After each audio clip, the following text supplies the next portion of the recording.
мною принято решение о проведении специальной военной операции. Today at 1, we're live in Ukraine as Russia invades in a major military assault by land, sea and air. It's now more than a month since the US Speaker, Nancy Pelosi, visited Taiwan. China's ambassador to Australia also issued a blunt warning a few days ago that those who push for Taiwanese independence will be punished. We're waiting for a peaceful reunification, but we cannot rule out other options. You won't have to do it anymore. 4 more years, you know what? It'll be fixed, it'll be fine. You won't have to vote anymore. Welcome to Why We Fight. Democracy is at war.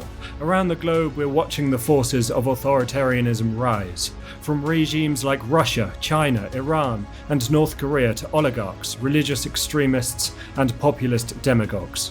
But there are those who resist. Activists, journalists, academics, soldiers, faith leaders, and politicians. In this series, you'll meet them. You'll hear their stories, what they do, what democracy and freedom mean to them, and why it's worth fighting for. If you believe in this mission, don't forget to like and subscribe. Patreon and Substack supporters get early access and exclusive extras.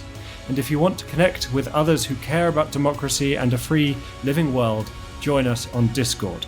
For my written work and commentary, check out my Substack, Dictators v Democrats. With that said, let's go. Welcome to this episode of Why We Fight. Today I have the honour of being here in Kyiv with the legendary war correspondent Paul Conroy.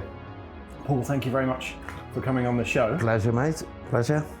As I've said, you're a bit of a legend. I think you meant legend. In the journalism world, and you've kind of had, I think, 18 separate conflicts. Something like that, yeah. I mean, it's not good. But I'm wondering, what first drew you to covering conflict zones, and how has your understanding of war changed over these years? Okay, so I was initially in the British Army. I was a gunner in the Royal Artillery for 6 years. I was a forward observer, so I knew about the technical aspects of war, how war worked, what weapons did, etc. But after I came out the army, I was working as a sound engineer in a recording studio with Willie Russell, the playwright. Mm-hmm. So I'd kind of changed direction away from anything to do with the military, or all of that was gone. But after a couple of years, I got a call off a mate who said, Paul, we're going down to the Balkans. So Kosovo was in full tilt then. Said, we're taking 6 trucks full of aid down to the Balkans. Will you come and take some pictures and shoot some video? I'd always kind of taken pictures since I was younger. So I was like, ooh, that sounds like a little jolly.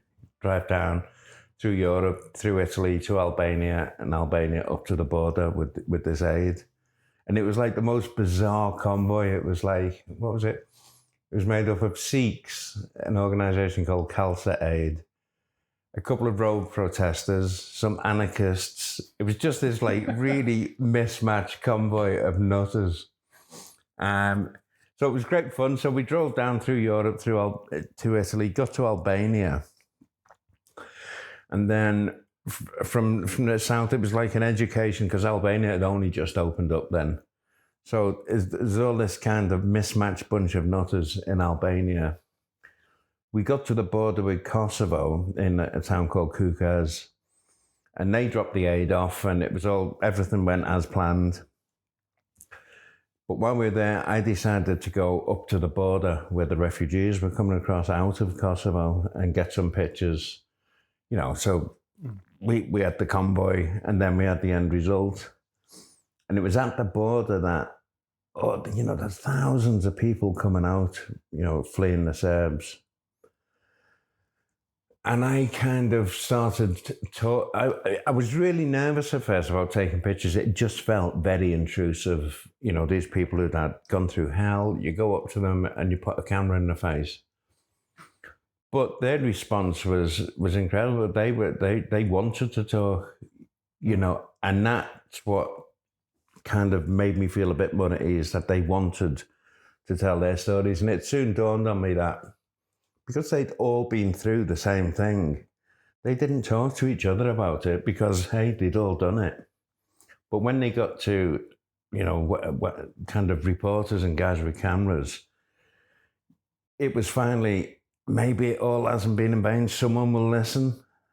And that's when I kind of changed from understanding war on a military, strategic, tactical level to understanding it more on what had happened to people and their desire to tell their stories. And the responsibility is, if someone's going to trust you enough with their story, then you damn well better tell their story. You know, there's no point in being there taking pictures and writing things down if you're not going to do something with it. So that hit me immediately about it. So when the aid convoy turned around and left after a few days, you know, I just said to them, listen, I'm going to stay and cover this. And I was filming, so I just shot a lot of footage. I ended up going into Kosovo with the Kosovo Liberation Army. And I just filmed for months there. And after that, I came out and I thought, well, I better get the other side. So I sneaked into Serbia, into Belgrade. And that was it. I was hooked then. But it was about telling stories. And the people, you know, what dawned on me and what later was reinforced when I started working with Marie Colvin was that the people who have the least say at all in war, the people who have the smallest voice, are the women and the children. And that has been, you know, that's also one of those kind of principles that stuck with me is, you know, there are people who do war on many levels, geopolitical, military, strategic. But I think if you really want to drive home the message of what war is and how it affects people, you know, tell it from the positions of those who have the least say of all, which is the women and the kids, which can often get you into some pretty extreme situations trying to get to them, because they're always the hardest to get to because they're stuck in the middle in a basement somewhere. And from what you've seen, what is war to you? It happens on so many different levels. You know, I think to tell the story of war, I do aim, and which is why me and Marie got into Homs, is because how can we? It depends where you work and what outlet you're going for is how you do it. Yeah. You know, with the Sunday Times, we had one opportunity a week to bring home the full impact of what we were witnessing to people who were generally sitting down to a croissant and coffee and orange juice on a Sunday morning with the paper. So we would tell it, really personalise it, you know, give them the names, the faces of these people huddled in basements. And, you know, so for that, it wasn't necessarily, you know, you didn't want to put on the page a scene of gore and horror, because you don't want people opening the page, seeing a headless child and turning over the page very quickly, because that's not what they want to see on the Sunday ones. So it's always tailored to your audience. But what is war? What is war is generally, I can't think of one that I've covered that isn't the result of some megalomaniacal person who decides they want more of something or less of something. I want less of these people. These pick your people. You know, Gaddafi had Assad had his people. You know, everyone, they always have their people of hate that they rally people to hate, and in that name, they commit some of the worst atrocities you can ever imagine. It's very rarely not the result of one person gaining power, picking on a scapegoat and pointing their ire at them people. And then it's not that difficult to get people to rise up and, You know, and this is one of them things. It's not that difficult. People often say in England, "Oh, you couldn't happen here." And it's like, that's kind of what they said in the Balkans before it all. You know, when it was Yugoslavia, Tito held it all together. Then once Tito died, you know, these bad actors came in, Milosevic and the Bosnian Serbia, the Karadzic, and just said, "It's them over there.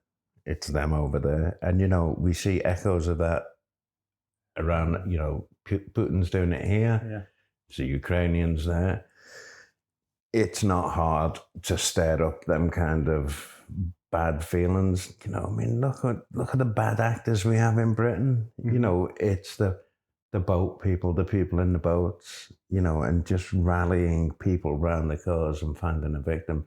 That's war. And then it depends what level it gets to. You know, what we're seeing in Ukraine is on a scale that I think most of us haven't seen before. You know, this is tanks on the plains of Europe, you know, but then in a lot of the Arab Spring War was dictators suppressing civilians. Bosnia was internecine rivalry stirred up by the strong man again. So the actual physical war takes on a different level. It depends on what's available, but the structure of it is always the same. You know, I seriously can't think of one that isn't the result of somebody sitting there going, "I know, I've got an idea," and then 10 years down the line, it's easy to start a war. It's really easy. You've just got to appeal to people's base instincts, stir it up, and then point them in the right direction, and you've got a war. You've been to a lot of places where authoritarianism has taken hold. What kinds of stories, moments, people do you find yourself drawn to in those kinds of places? I think again, it's different. I get on with people quite easily. So I just I always find going to a war is easier than leaving one, because you go there, you know what you've got to do, you know, and it generally starts off, you'll meet someone and they'll go, "Oh, I need a fix." And so you get someone that helps. And then you tend to find someone a bit like yourself, because that's who we naturally gravitate to, is people a bit like ourselves. And then just sit and, you know, just sit and talk for a while and just see what's going on. And then they'll go, "Oh, I've got this." You know, it's really tempting to get into a place and run straight for the front. And, you know, chances are, you know, bad things will happen then, because you need to get there. Find people you trust, people who you're drawn to. And then together you can decide where you're going with this. You know, I love the kind of, you see it out east a lot in Ukraine. Going to these villages where everyone's kind of given up on them. Like there's a place called Siversk out towards Kramatorsk in eastern Ukraine.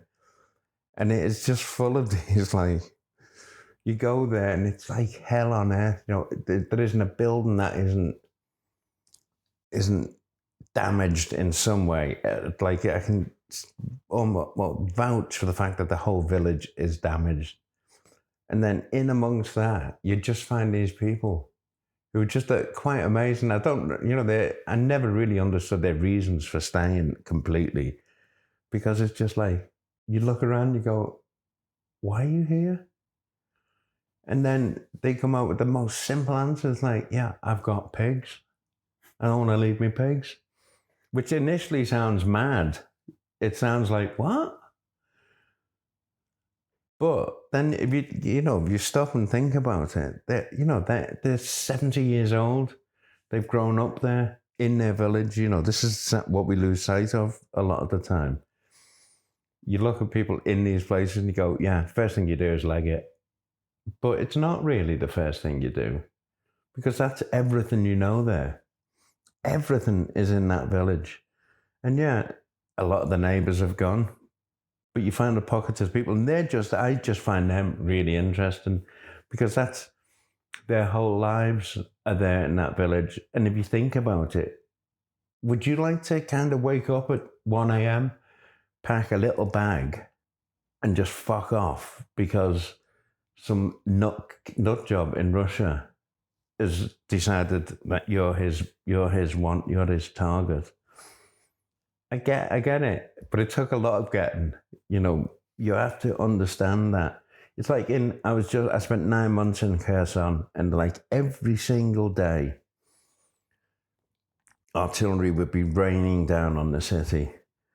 And you kind of think, it's like an open siege, Kherson. It's like the Russians fled to the left, the occupied left bank, and then just spend their time now just shelling the city, knocking it down. And you can leave, you can get in the car in Kherson and drive out towards, and go to Mykolaiv and be gone. It can be over, but that's it then. Your life is, you've left your home, you've left all your belongings, and you've got to set up in a new town. So it's like, that's why I call Kherson an open siege. But I like the people who stay. I think they're incredibly interesting, and I'm drawn to people like that who aren't just going to go, okay, I succumb to the pressure and everything and leave. I like that resilience of like, nah, I'm not doing it. I'm not playing this game. I kind of completely understand the people who did leave, who do leave. Why wouldn't you? Especially, if you have kids and that, because that's not their choice to stay or go. But if you're a big grown up and you decide I'm going to stay, they're the people I'm drawn to. They're kind of that. It's like resistance, but it's passive. They're not shooting back. They're not saboteurs. They're not blowing people up at night, but they are passively going, fuck you, I'm staying. Do what you want. They're the people I get drawn to. That's why I spent so long in Kherson, because I was just fascinated by this group of people who were just they weren't having it. They were just like, no, you can do all of that, but I'm here, I'm staying. Talk about that sense of sort of quiet resistance. I'm wondering, what have your experiences taught you about the way these authoritarian regimes like Russia, like Assad, like Gaddafi, use violence and control to suppress truth? And how do people push back? God, I mean, Syria was a classic case of that. I've been a lot of times. I was banned from Syria even before 2012 when me and Marie went out there. I've been in Syria in 2003, going into Iraq, and I do remember just meeting Syrians downtown in Damascus in 2003, in 2002, 2003, something like that. And I remember being with them, and they looked at Assad as he was still a bit of a breath of fresh air after Hafez, his dad had gone, who was a true authoritarian. Look at what he did to Hama in '82. Yeah. So that was Syria since 1956, whatever he was in, who just ruled it with the rod of iron. And then you had this kind of period when they looked at Assad as a bit of breath of fresh air, like, oh, maybe things will change, maybe. But I remember in 2003, one of the people I was with turned around to me and they said, Paul, in Syria, for every friend, you have 100 enemies. And I was like, well, that's pretty profound. I said, but explain that. And he said, the security services, the intelligence and security services in Syria are so wound in to the fabric of society that you don't know who you're talking to. And the reality of that was like, I'd be talking with people and You know, there were pictures of Bashar, like these huge posters of Bashar up everywhere in Damascus, who'd come in from London. He was an ophthalmologist. He had his wife as a banker, and it was like, ooh, maybe we'll get a nice taste of that democracy stuff. So there was this optimism, but there was also this, you know, I'd take pictures of the posters or the big flags with Bashar on, and they'd be like, no. Or I'd be laughing and go, and they'd be like, don't laugh.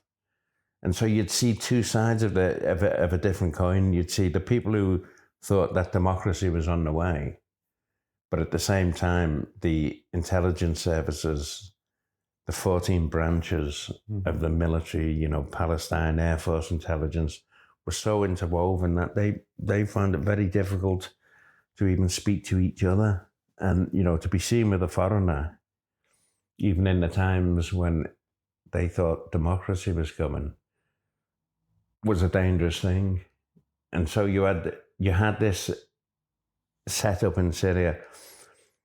And then I think he was, I wouldn't say benign, but up until the point when the Arab Spring kicked off in 2010, then nobody knew which way he would flip.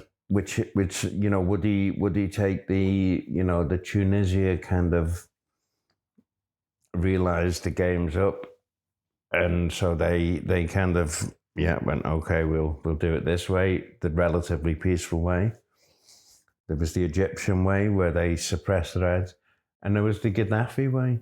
You know, Gaddafi just went full out right crackdown, and I remember me and Marie, when we were in Syria, and all our mates, they were always like, watch Syria, because in many ways Gaddafi had burnt all of his bridges.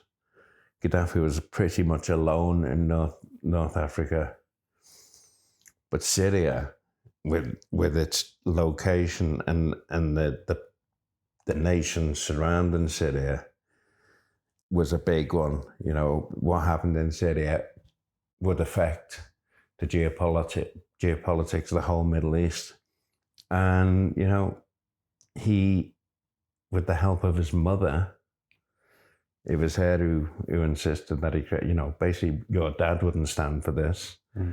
And Bashar was pushed into violence. Now, them people on the streets in Homs, I know, I was there. They weren't after regime change.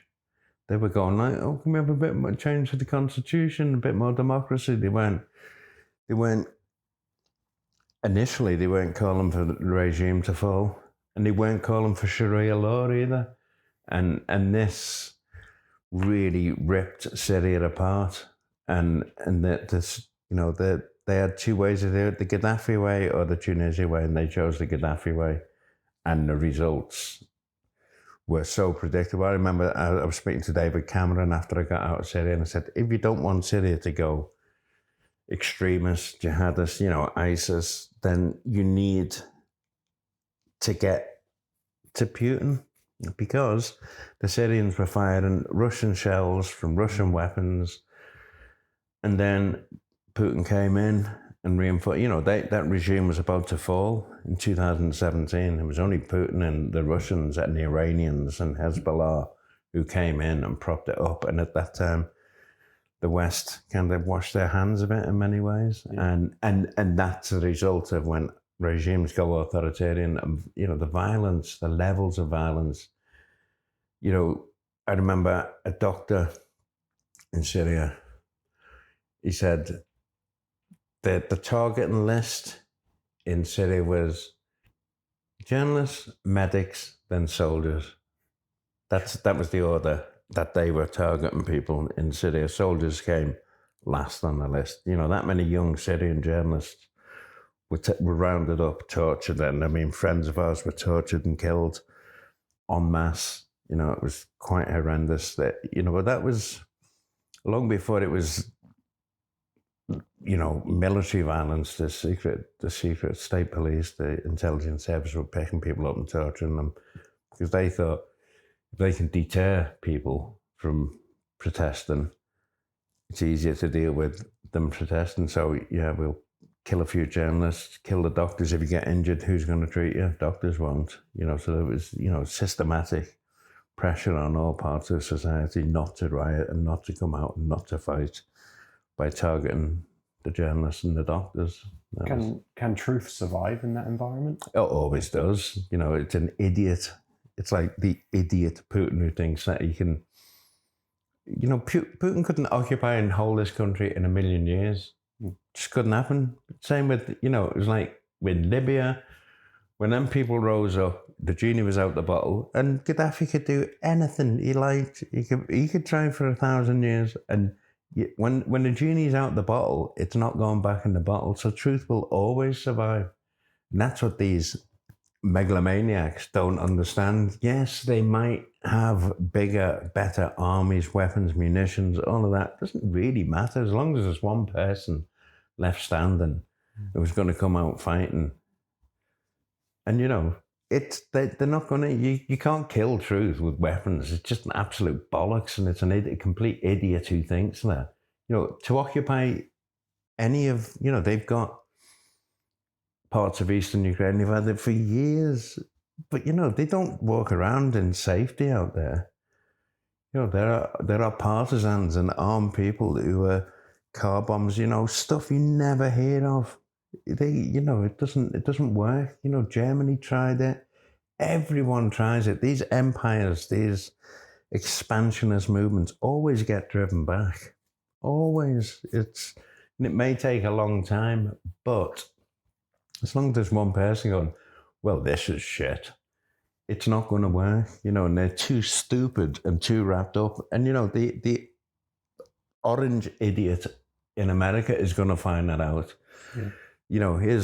The terrible things that are happening there with the likes of, these masked ICE agents on the streets, deporting people. We've seen all of this before. We've seen it. It's a well-worn, weary path of authoritarianism. But at the end of the day, it will get driven back. Enough people are sitting there going, yeah, this is that weary old dictator's playbook, and it's terrible for a long time, but people always wake up and go, actually, there's something about the human spirit that just goes, I'm not going to really put up with this for any length of time, really. And so it's just a question of time and methodology, but it always happens. In defending democracy or claiming democracy, there are a lot of people who, you imagine have clear roles: soldiers, journalists, politicians, activists, academics, etc.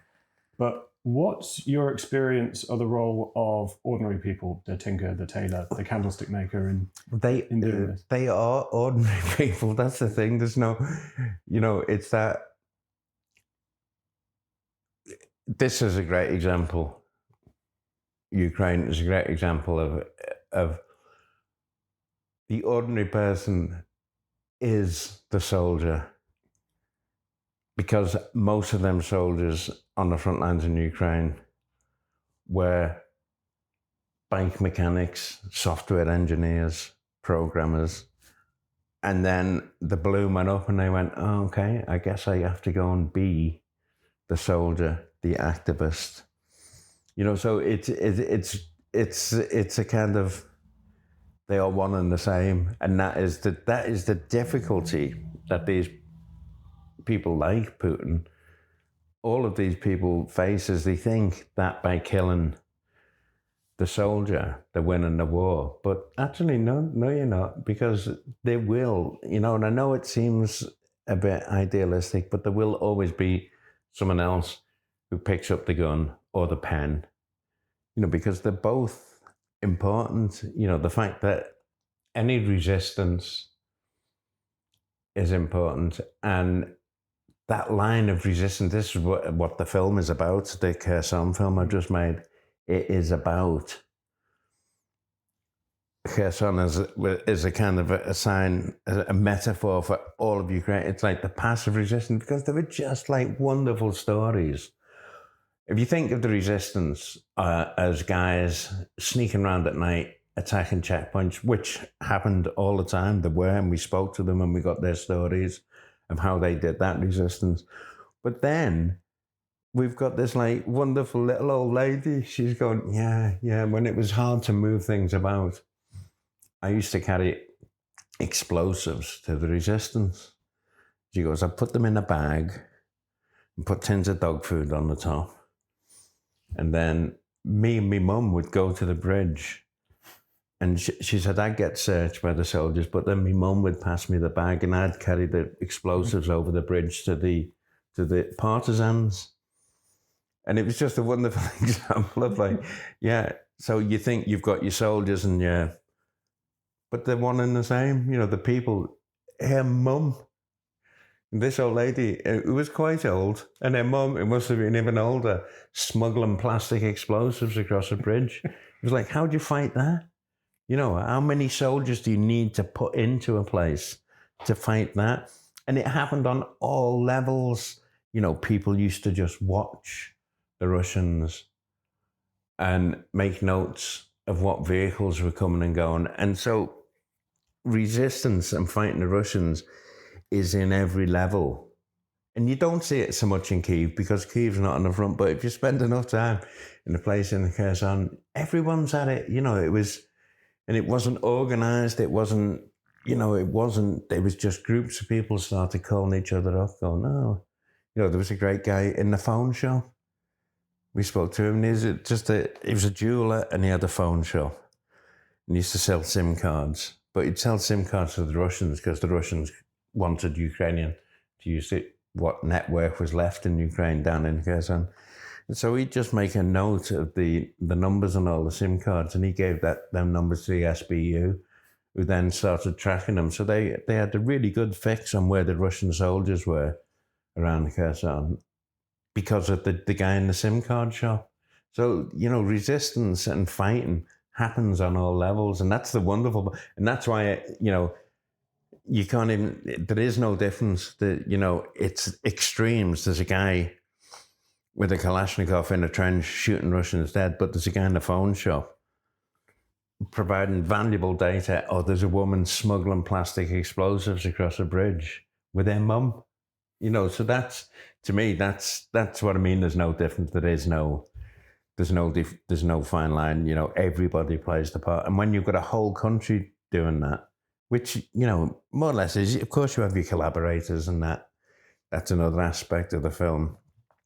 But when you have a whole country doing that numbskull sitting in Washington, Freudian slip, Moscow, it doesn't stand an earthly, it's like he's living in one completely different world. They could not occupy this city if the amount, on a mechanical scale, the amount of, I think it's 10-1 the ratio of combatants, occupiers to occupied to, to take a city, you've got to come in and take building by building.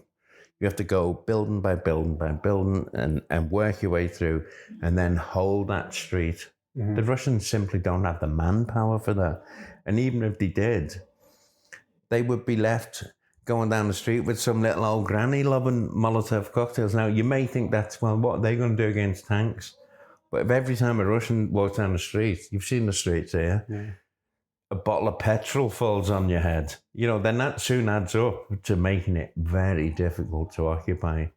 So that, the resistance is on every level. Something I've noticed about the war here in Ukraine is the way the logistics is being done outside of the official channels of the Ukrainian military and aid and all that sort of stuff. It seems to me that there is an enormous network of volunteer organizations that are not just providing medical aid, but they're providing vehicles, they're providing drones, they're providing ammunition. Like I went to some of Condor's facilities and I see a mix of civilians and soldiers building drones and building IEDs. And to what extent is that different from the wars that you've seen? And does that to you speak of a democratic, popular conflict where we're seeing this not just here in Ukraine, but from volunteers from really across the world? No, I mean, that does happen everywhere, in one shape or form. Here it's very organized and very systematic. I know the place you're talking about with the condos, the weapons making depots. They're quite incredible to see. And, the fact is that when I talked to one of the condo guys and I said, it was America had just at one point cut off military aid.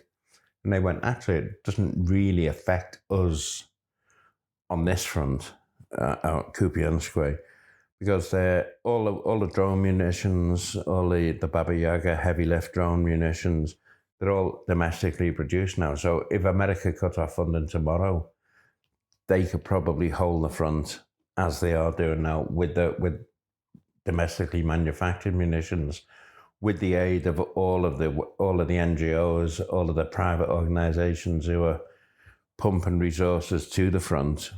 So here it is it's very organized, it's very there's a system in place, but, same in Libya, I went to a place, a steel fabricators that was, I guess at one point made steel frames for barns and stuff like that.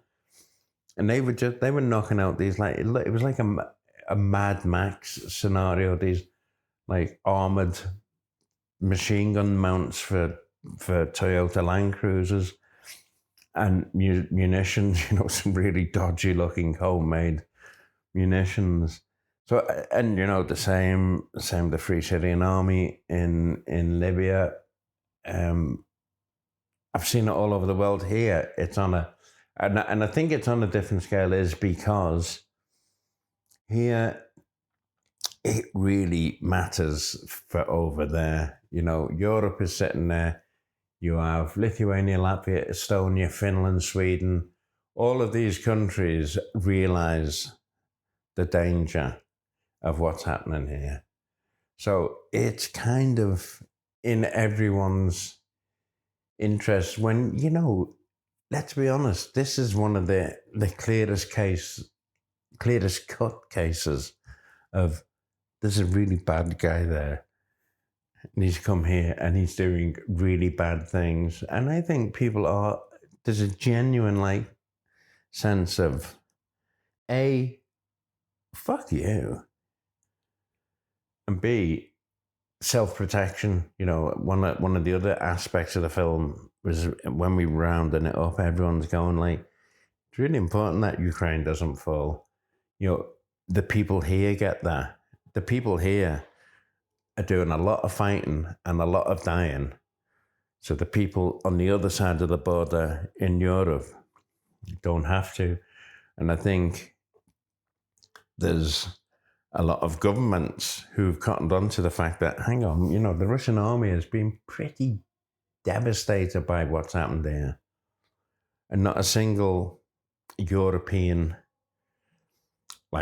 EU or NATO or American soldier is officially being killed doing it.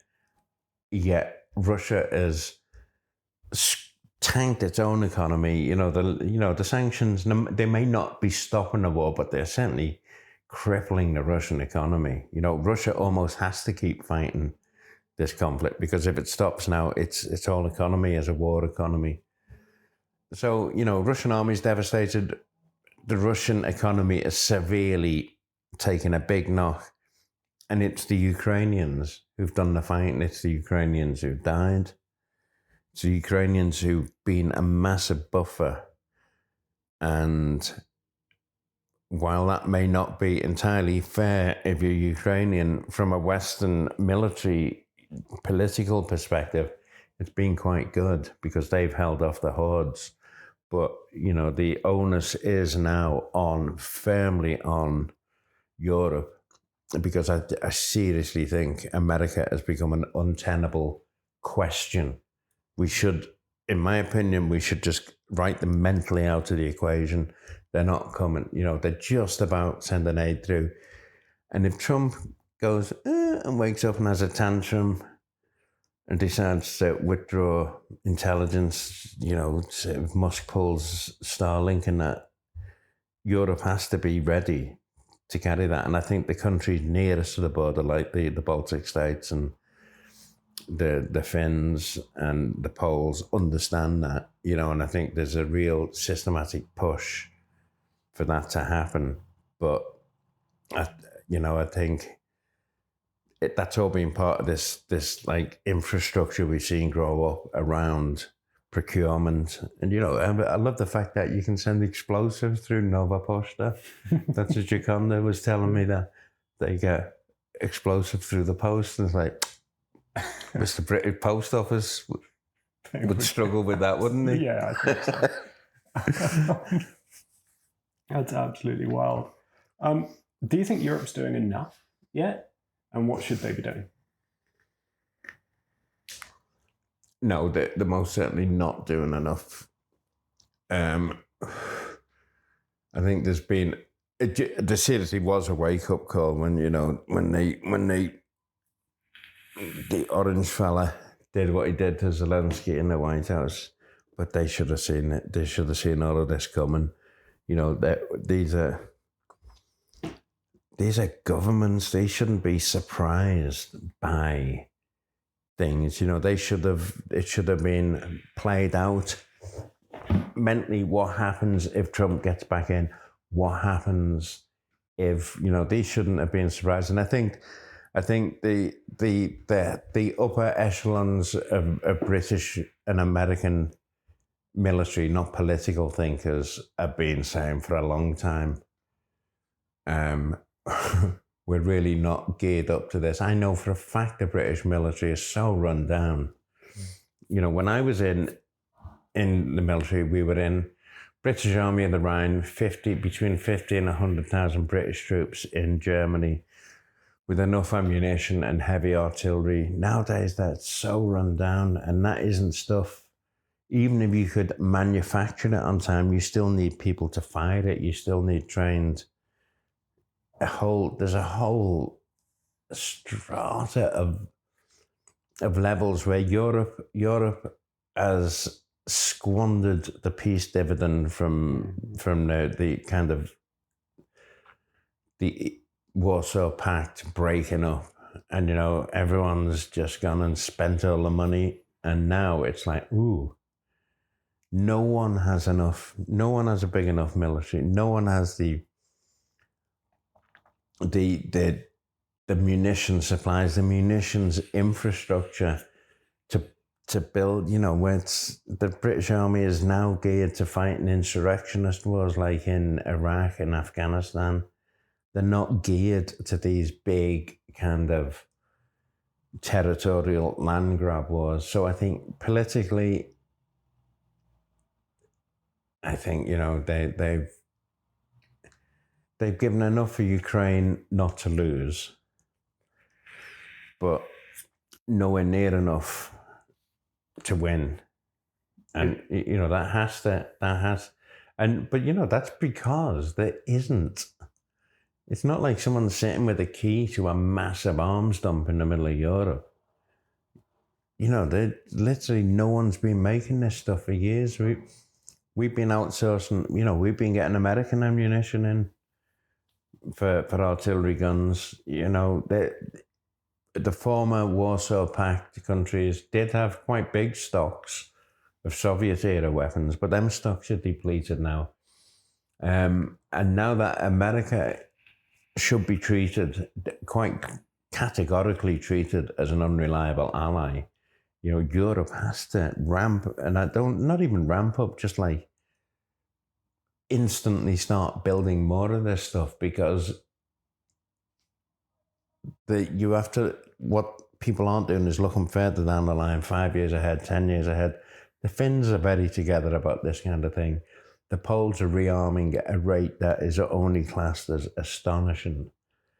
And the Baltics, Latvia, Lithuania, Estonia are also there. The percentage of GDP they're spending is phenomenal compared to, Britain. We're like, we might go 2.15%. And it's like, yeah, listen, guys, I think, you really need to wake up to the the potential, you need to start looking ahead and not looking at our glorious whatever past is. We don't have the shit to do this. We don't have the men, we don't have the infrastructure, we don't have the manufacturing capability to deliver what is needed now, let alone what's needed in 5-10 years. It's well past time to hammer the ploughshares into swords. Mm-hmm. Talking about journalism, back to that. You've been a journalist for a while. You've covered 18 wars. In this day and age, social media, TikTok, Twitter, mass disinformation. What impact can journalism still have amidst all of this noise? And in addition to that, what is to you new journalism? Is there new journalism, and where's the space for the broadsheets, etc.? Okay, I remember I got asked this question like 10 years ago by Kirsty Walk, when it was like the emergence of YouTube and TikTok and all of the various forms of social media. My reply was like, give me 10 minutes in an edit suite, access to online, and I'll tell you any story you want to hear. I can tell you any story you want to hear. I can pull that footage off the web, put it together, stick some subtitles on it, and tell you what you want to hear. I think there is still a desire for fact-checked, sourced journalism. It's like I use the example of, if I'm there with my phone and I take a picture of a tank hitting a building, boom, great footage, and it'll be put online, tank blows up building. But what more experienced and more diligent journalists will do is then go to the village, find out who lived in the house, where the tank was from, and start peeling back the layers. It's like peeling back the layers of an onion. Every story is like that, and that's, you have to keep peeling back layers. It's the people run around now and get told one thing and go, oh, that's it. And 10 minutes later, it's out. It's online. There's a video of it. But very rarely do they go to the building and get the names of the people in the building. Why was the building targeted? That peel back the layers. Too many people nowadays are happy to accept a version of events. Never verify it, never double check it, never get any backstory. But there is still a desire for well-crafted journalism. There still is. There are news outlets where that still matters, and that's literally all you can do. Is not affect your way of doing stories. Not just repeat the first thing that comes to mind, or accept. That's investigate. Check it out. And I think as long as people are still doing that, there are people who will still, that it's another thing how all the financial models and everything work. I really can't be arsed thinking about all of that. That's beyond my pay grade. I'm happy to get paid occasionally, but to keep doing what I do actually as well as I can and somehow make it pay. But as to how it should all be, there's no way it should be. It's just, I think, discerning people will still seek out trusted sources. And I think that's the only thing. That's the only way to look at it. If I start looking at some of the people doing some of the journalism, I say, it makes me want to weep. Just shit, just like, ooh, that's pretty. It's out, it's done. And then, it's about a millimeter thick. And I don't know if it's true or not, because I don't know. I don't trust the sources. I have trusted sources for news. I still do it. I still go to certain sources that I trust. And I think as long as you keep doing that and you don't start chasing fucking clicks or whatever people chase nowadays. You know, just do what you do it as best as your ability, verify everything, make sure it's real, and if people come and consume it, then good. If they don't, what can you do about it? You know, the thing you shouldn't do is change your ethical standards of what you do just to... And if it comes to the point where you can't make any money, I don't know, go and wash dishes or something. Talking about disinformation, we see the Russians pour in billions into their disinformation, misinformation campaigns. We see how it affects elections in certainly Romania, the rise of the AfD in Germany, the rise of Chagos in Portugal, Trump.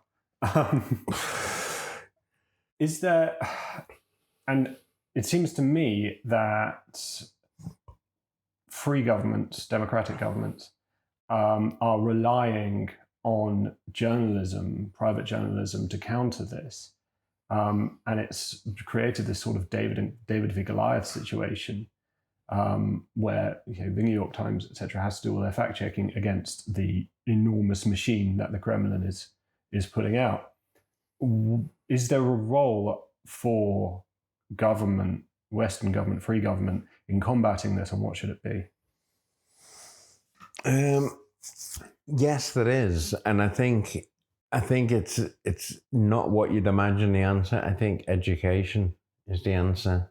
I think we've got caught in an age. You know, there are countries now who are teaching anti-propaganda education in schools. I think it's Finland, it may be Sweden, but one of them, it's actually now on the curriculum. You know, how to look at because this social media's hit the world like a train, and the people who best adapted to it are the nefarious bad actors. You know, they're the ones who are miles ahead of everyone, and and it has created problems the world over. You know, and I think the world is still kind of running around in little circles, wondering what the hell's going on at the moment. And I think the answer is education, because I think at the moment you have billions of people walking around with telephones who are just getting this stuff literally pumped by the people who've got one step ahead of the game, know how to play the game, who are very good at playing the game.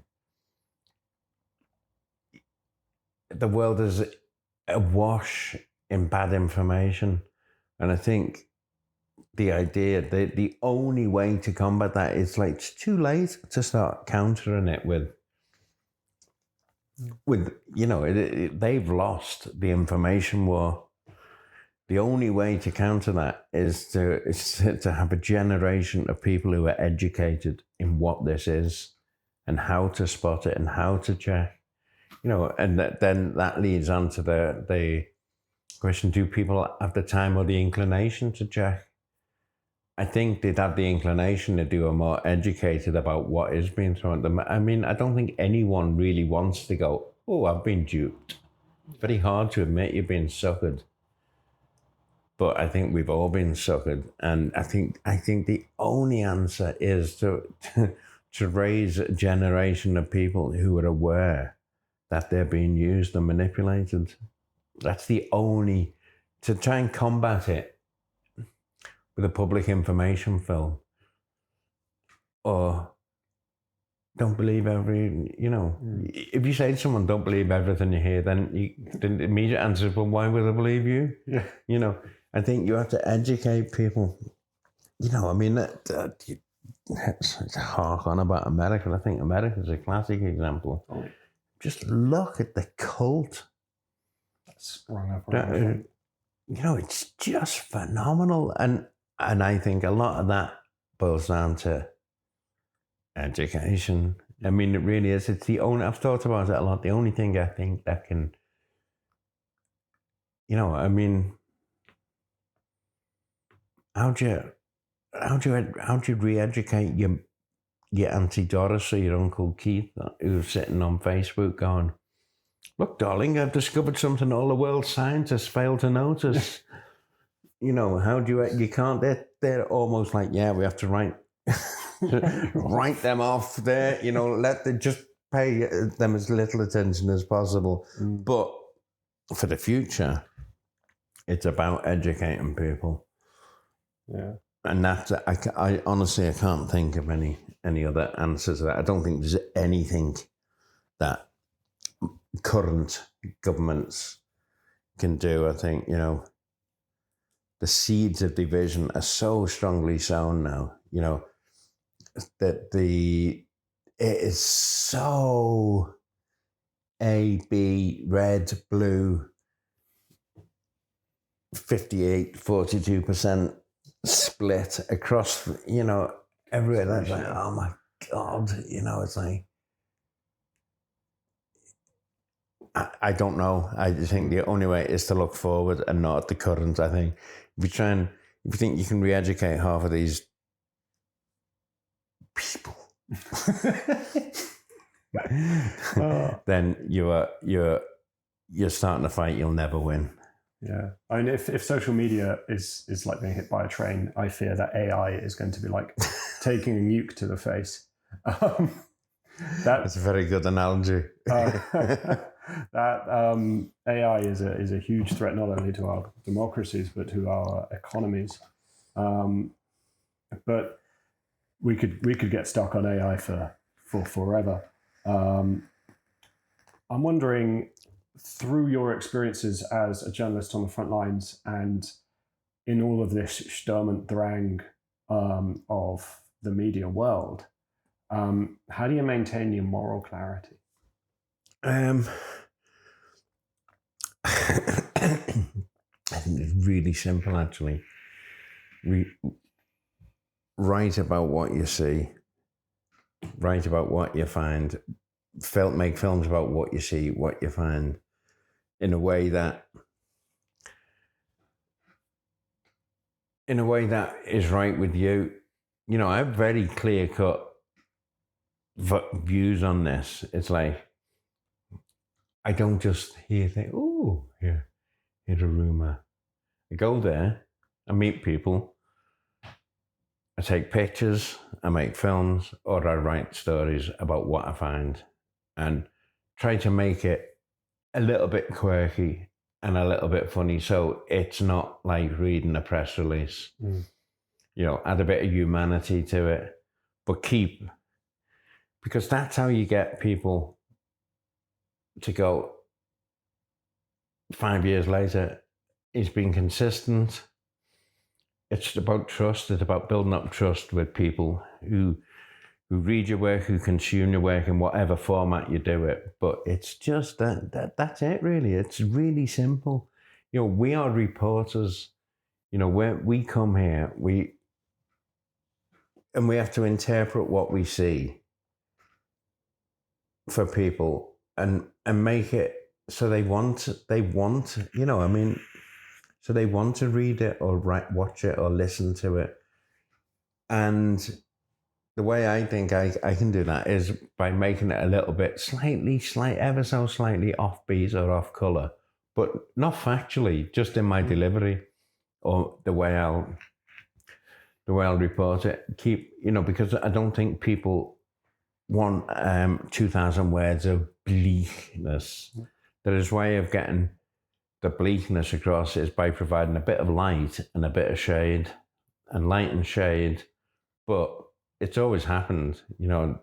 It's like with Syria, I stopped talking about Syria on the media, on the news, on all the people when ISIS moved in, because I wasn't there for it. It's like, what's the point of me talking about ISIS in Syria if I haven't been there and seen it? I'll talk about the Free Syrian Army and Assad because I experienced it. But I can't talk about something because I've heard it on the news. You know, my kind of journalism involves actually being there. And I see things and I check them and I'll double check and I'll see something else and I'll double check that. And then I compile it into a format that I think I can get it across that people will want to read and not just issue a press release from the Eastern Front, just give it, add a bit of humour, make sure that you feel for the empathy for the people who are going through this. And that's it. That's why I focus on what I'm doing, and I see other people doing it differently. But it's like, well, that's your shout. My shout is to do it this way, go there, write about it, report it, but in a way that people go, oh, it's mildly entertaining and factual. I want to talk about values a little bit. About values. So I have none of them, so how dare you? But what do the words freedom, democracy, what do they mean to you?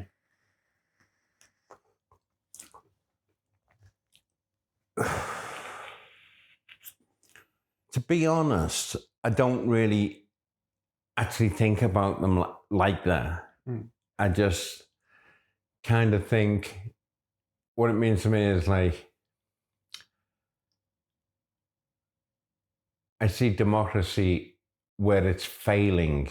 I don't actually notice it when it's working. I only ever seem to, because of my newsy head, I see failing democracies. And I kind of, I still think in Britain, we still have a fairly functioning democracy. There may be bad actors in it, but there always are bad actors all over the place. So I still think we have a functioning democracy. I kind of, like I said, I notice them most when they're failing. So, all the wars I've covered, it's where democracy breaks down. And I think you have to protect your democracy. And that's where I guess I don't pay enough attention. I just look at Britain and I think, yeah, I know how to break it because I've seen people do it so often. I hope it doesn't happen.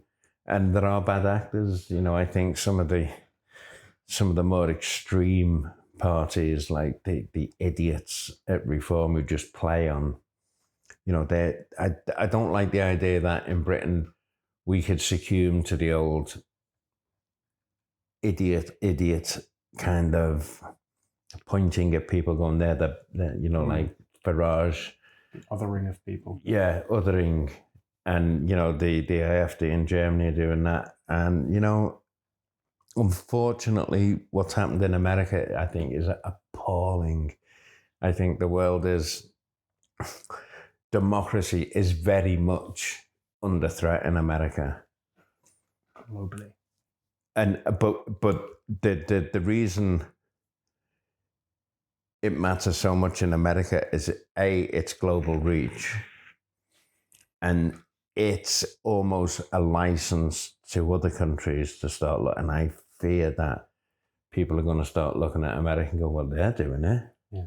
Why can't we? And that's like almost a domino effect.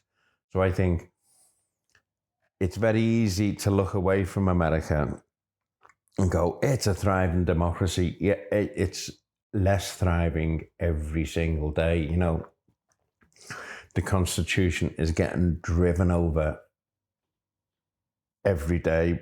The courts are becoming less of a check on power. And these, again, are classic moves from the old dictator's playbook. And, you can't ignore it anymore. Initially, you could go, well, I don't think it's quite as bad as that. I think it is quite as bad as that. I think it is a real serious issue.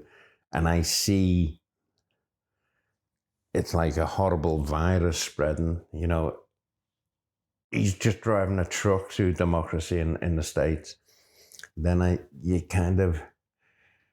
won't name names and that, but I hear politicians who are almost echoing that. And I think certain countries have stood up to America. I think Canada have played the blinder. I think that's how he should be treated.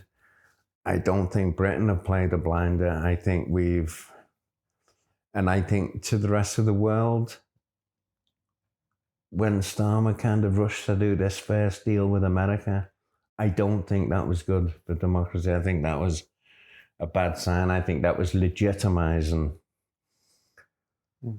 somebody who was hell-bent on reducing democracy. And I think that it was a bad move to legitimize.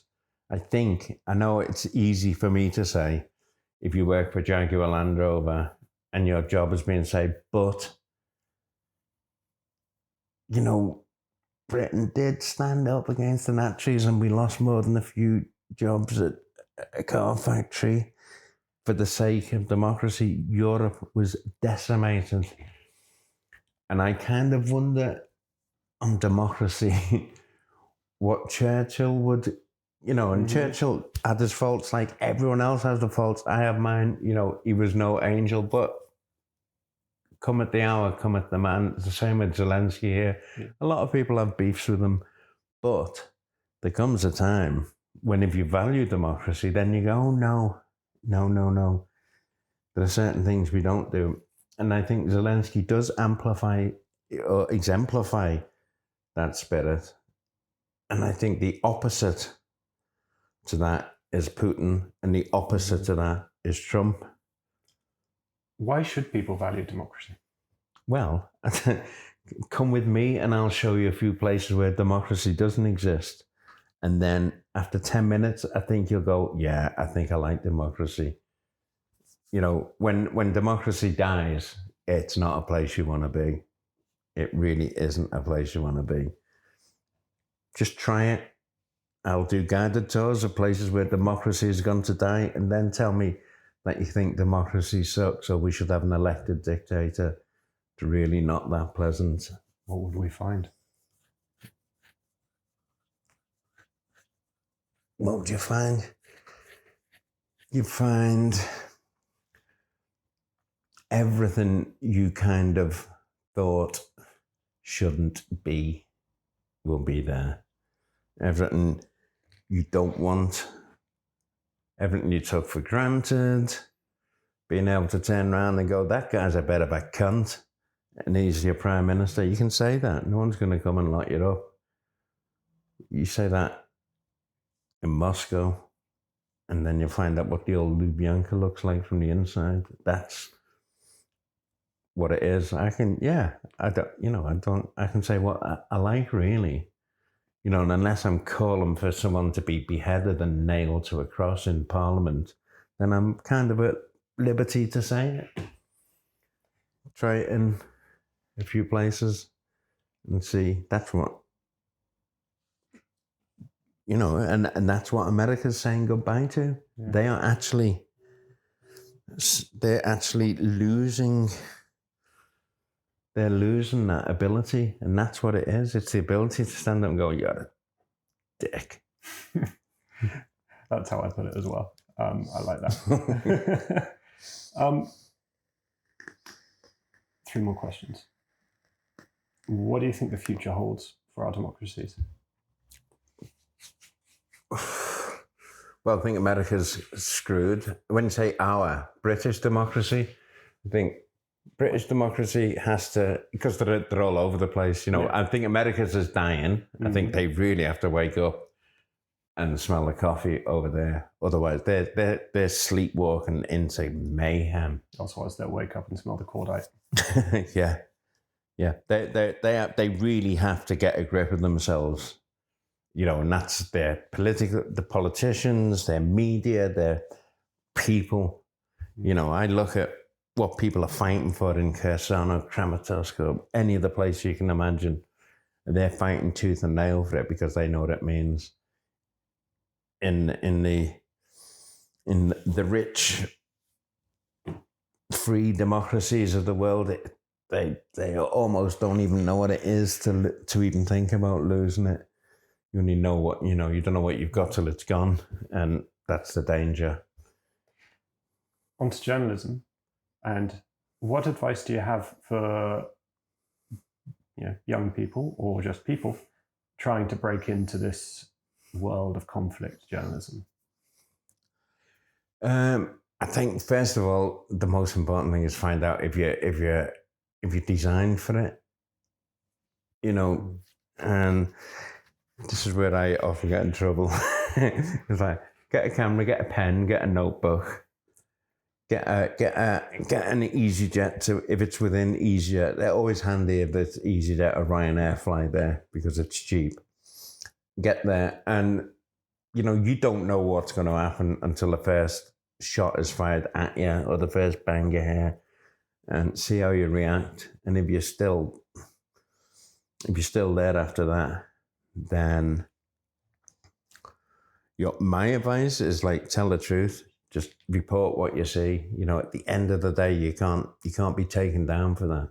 You start branching into just opinion, then you can be shot at from every angle. If you just report what you see honestly, factfully, and slightly entertaining, then you're bulletproof. You know, no one can hit me with, you're talking shite. It's like, well, I didn't see you there. Didn't see you there. Didn't see any of you all lot there. I was there. And that's it. Make yourself bulletproof. Just write about what you see.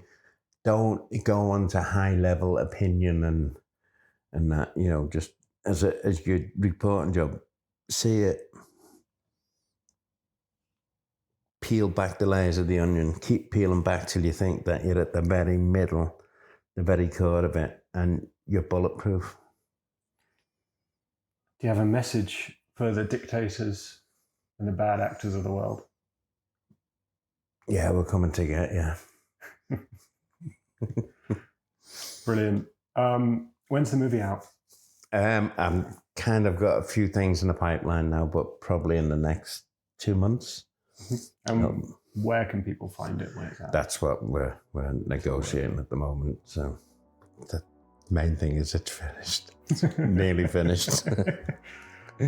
Paul, thank you very much. Been a pleasure. Thank you so much for coming on the show. It's been a real pleasure to talk to you. I've gone a good half an hour over my usual runtime, so no problem. Thank you very Pleasure. much. Thanks for having us. This has been While We Fight.